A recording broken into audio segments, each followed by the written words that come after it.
Hey, what's going on, B Stav Fishing Nation? If this is your first time joining in, I'm Bob. Welcome to my channel. So, I'm recovering from hernia surgery, right? So I wanted to talk about some of the things you can expect after your hernia surgery. Some of the things you should prepare for in your home prior to your hernia surgery. And some of the ups and downs, the trials and tribulations that are associated with hernia surgery. So for those of you joining in, I normally do fishing videos. Unfortunately, right now it's that time of season where my boat's out of the water. And during the summer, I found out I had a hernia and I needed to get this puppy repaired. So I had what was called a left inguinal hernia. Now, I had one 19 years ago on the right side. And that was a conventional full cut slice. That was a long, arduous, painful recovery. This particular one I have now, I let it go from the middle of July once I figured out I had one. And I just got it repaired this past Thursday, which was November 17th. So I let it go for a bit, but it wasn't very serious like my old one was. So long and short, obviously we all know what a hernia is. It's when your intestines breach through your muscular wall, and then they actually start to to push into areas they're not supposed to be. And left inguinal, for guys, we have an inguinal canal. You have to be very careful with any type of hernia, because if it becomes incarcerated, which means it's now stuck, the portion of your intestines that pushes through that breach gets stuck. Now, if it becomes strangulated, that means now whatever pushed through is getting strangled, and you could actually lose part of your bowels. So it dies off, the blood flow's cut. So you can't really play games with these things too much. So I needed to get this done. Now, trying to get myself ready to rock and roll and prepare for surgery. Sounds like, oh yeah, it is what it is. I live by myself. It's me and my dog, and you got to think about that too. Is your dog a jumper? Is he well behaved? She well behaved? Do you take your dog for walks? Do you have a backyard you can let your dog out? And you have to think about all that stuff there. But listen, get all your clothes washed, right? Get your sheets washed. Something as simple as make sure you have a fresh roll of toilet paper, that you don't have to go digging in a closet and bending down for, a day or two after surgery. Make sure you have anything that you're going to need to reach for high up above your waist, somewhere where you can get to without having to bend down and kneel and whatnot. Phone chargers. If you have your phone charger and you have it beside your bed and you unplug your phone and the charger falls on the floor, the cord falls to the floor, make sure you do something, you prop it up on your nightstand. Silly little things like that. But make sure you go food shopping. Let your friends know you're going to have surgery. Let your neighbors know you're going to have surgery. You'd be surprised, the amazing people in your life, friends and family, that show up with all sorts of tasty treats. My refrigerator is stacked and packed. So I'm ready to go fishing with all the food I got. So with that, your trash, your kitchen trash bag, does it need to be taken out? And even if it's half full, if there's something in there that might start stinking, whatever, get it out. Get everything, put it in the trash outside. Have really no heavy lifting. You're not supposed to be lifting anything over 20 pounds, anything heavier than 20 pounds. For the at least the first 2 weeks after surgery. So there's that. Now my puppy's walking up here, so I gotta make sure he doesn't decide to jump up on me. So good boy, buddy. Go lay down. So long and short, what else? Like I say, do your clothes. Make sure you have plenty of sweatpants ready to go. You're going to need to wear loose clothing, loose fitting clothing, right? So think about that. Day of surgery. Obviously, you're not supposed to eat probably the night prior. My problem was my surgery was scheduled for later in the afternoon. So not only did I stop eating the night prior, I was only allowed like a little piece of toast early in the morning by 6 o'clock. Next thing you know, I'm not home. Oh, he's moving the camera. I'm not home. Hey, come on, we're making a video here. I'm not home until 5:30 that night. And I got home and I was famished. I was starving, absolutely starving. So let's talk about the night I got home. Let's talk about surgery, a little prep for surgery. If you're that kind of person that gets embarrassed easily, And one of the things that's going to embarrass you is when you're laying there in, pre-op, and all of a sudden the nurse is like, hey, we got to prepare you for surgery. We got to shave the area. Well, I don't know about you guys. I knew that was coming. I took care of all that myself that morning in the shower. Shaved everywhere, around my belly button, my abdomen, down by the, the family jewels. Everything got shaved. Sounds silly, but if you get embarrassed early, with stuff like that, not to mention, I'm not a real fan of getting somebody hit me with a dry razor. I take care of that stuff, in the shower. So, day of surgery.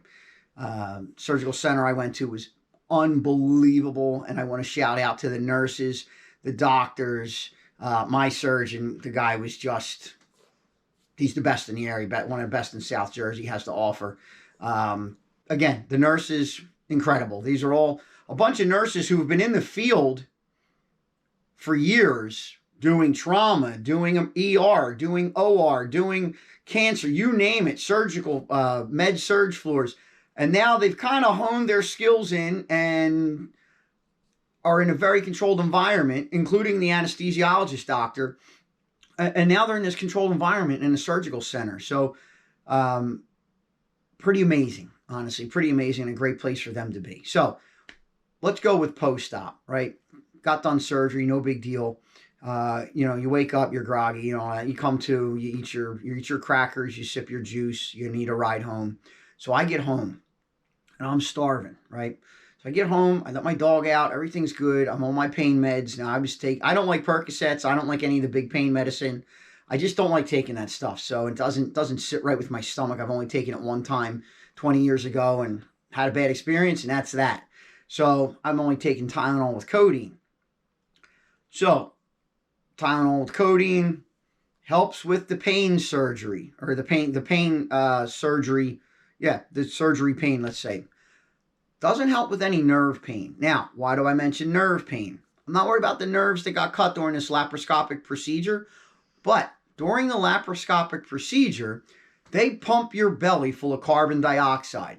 And what that does, it creates a dome, like a basketball. So the doc, when he goes in with the instruments, and now he's in there with the camera, with this trocar that you're able to get in there with the camera, he's got a dome. He can look around. He can see what's going on, right? See where your tears are and do his repairs. Then they evacuate your abdomen of that carbon dioxide gas. Unfortunately, there's some of that residual stays in there. Well, like all gas, that rises. Well, that gas that rises comes up, gets into your diaphragm, and there's your phrenic nerve in your diaphragm, P-H-R-E-N-I-C, phrenic nerve. It irritates that phrenic nerve. That phrenic nerve, somehow, it feels like it's tied into every other nerve, but next thing you know, and I'm sitting there, I ate, I'm sitting on my couch, I have an ice pack on my stomach, I start getting pain in my right shoulder. And when I tell you, it was like, it started off like, oh man, maybe just because my arm was strapped a certain way, but they weren't. They had me super comfortable. Well, that pain became excruciating, and it's not a word I use lightly. That pain became excruciatingly bad, and then started to migrate across my back, my shoulders, my neck, into my left shoulder. And I'm a retired cop, so I was all into first aid and, taking care of people. I'm a first responder.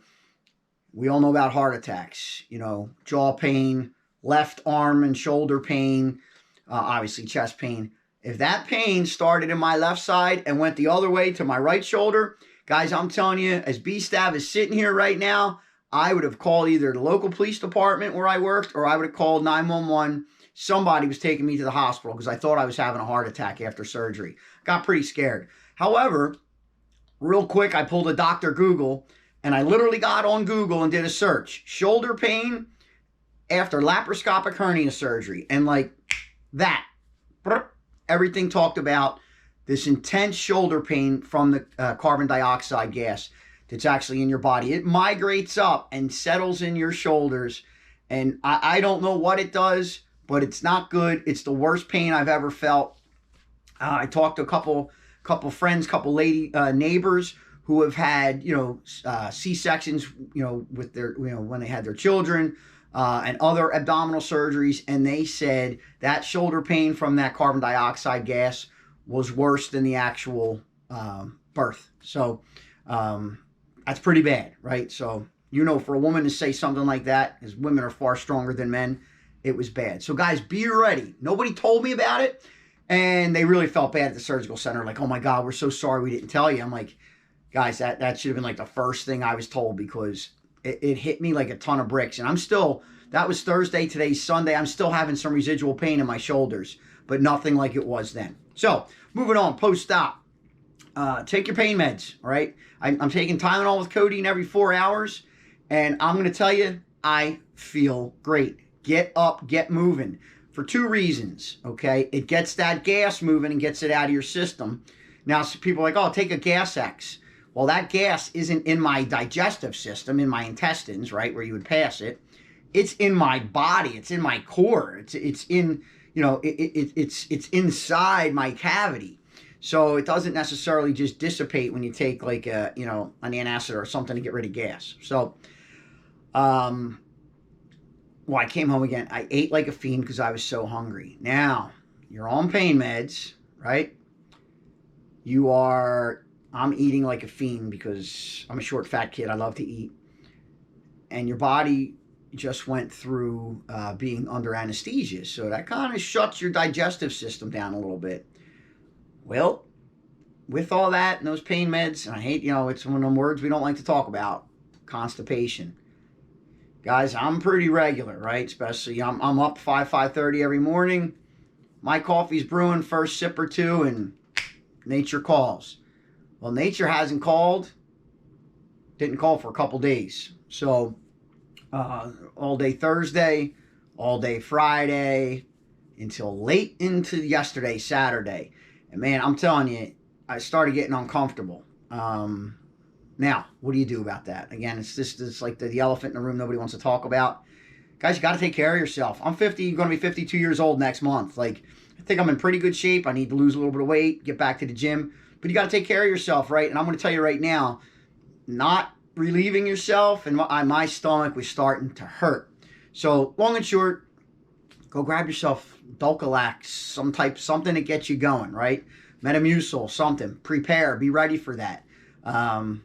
But you got to take care of yourself. So, what else? Walking. Guys, I've not stopped walking. Now, luckily I have a yard that I can let my dog out and he does his business out there. I'm out in the yard. I'm doing laps around my yard. I'm constantly up moving around my house.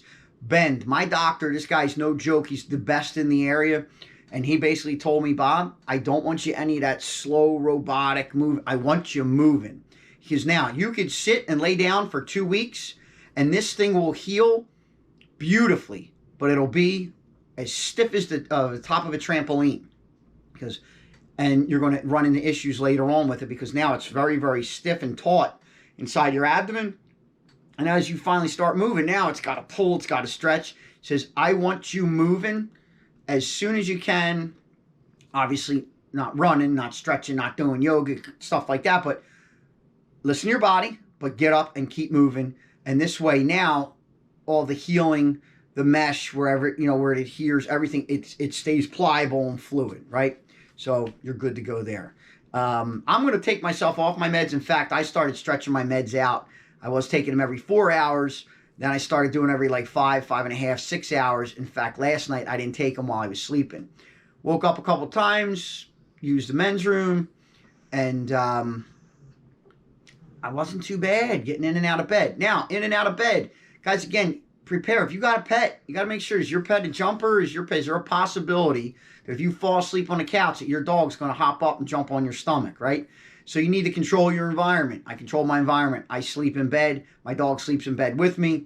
I'm sitting up. I've been sitting up, sleeping now, Thursday night, Friday night, Saturday night, tonight again. I haven't laid down flat yet. And my dog's been beside me, curled up, and he's a good boy. He's a 67-pound pit bull.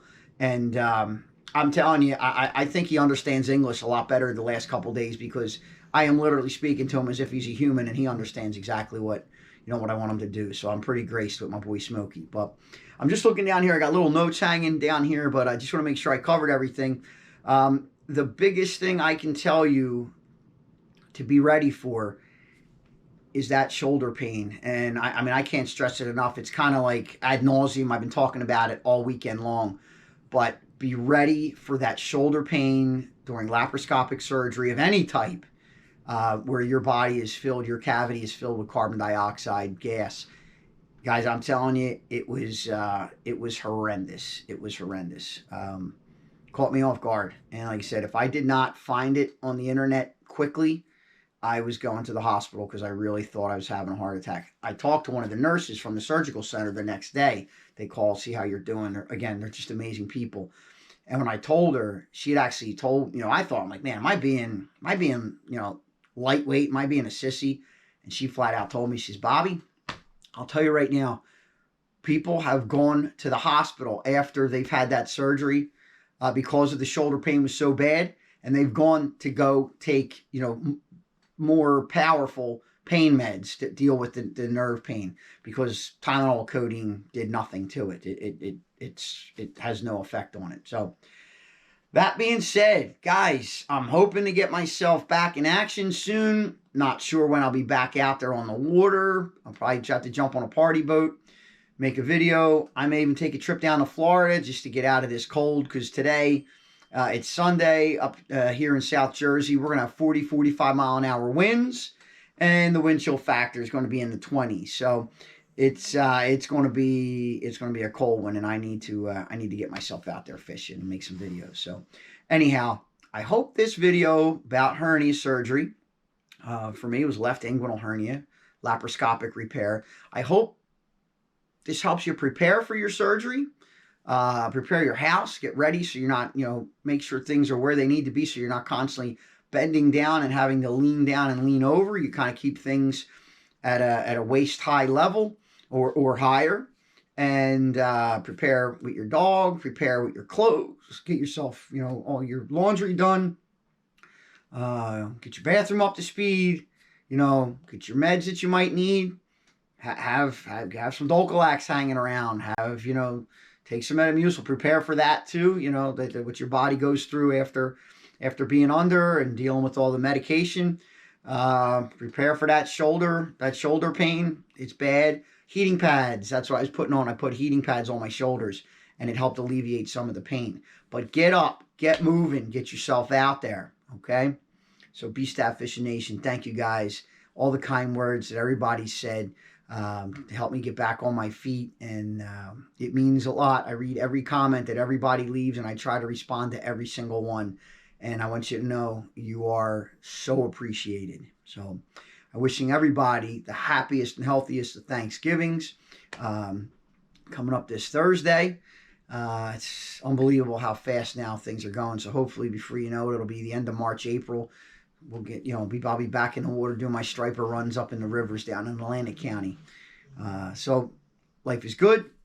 Like, subscribe, say your prayers to the man upstairs. Go fishing. Happy Thanksgiving. B Stav Fishing Nation, thank you for tuning in to yet another video. I can't thank my boy Smokey enough for being my #1 best pal, my #1 nurse. Ladies and gentlemen, B Stav is not a doctor. I am not a medical professional. I'm not even an EMT or a nurse. If you have any questions regarding any medical procedures, contact your doctor or your medical professional. In the event of an emergency, hang up and dial 911. God bless. Happy Thanksgiving, everybody.